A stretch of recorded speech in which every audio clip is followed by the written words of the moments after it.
These lions are buffalo specialists. And the mega-herd's arrival is the most important event of their year. For weeks, they've been waiting for the buffalo army. Eyes fix on every shape crossing the horizon.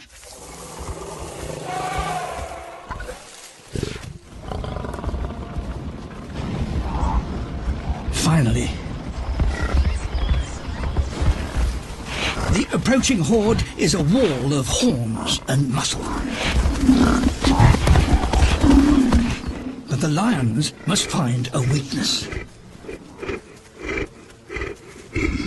And this could be it. A lone bull. He may be separate from the herd, but he's 4 times heavier than a lion, and one of Africa's most dangerous animals. The pride must approach with care. One by one, they casually walk towards him, as if uninterested in a hunt. In fact, they're falling into position.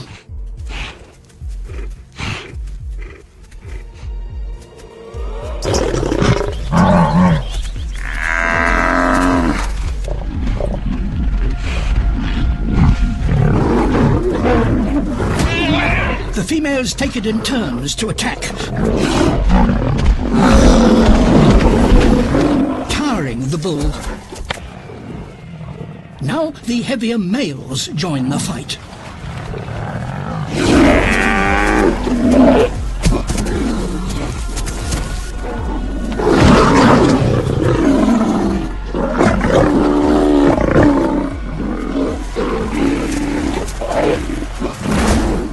The pride has honed their technique so well that in just 3 minutes they have defeated their most formidable opponent.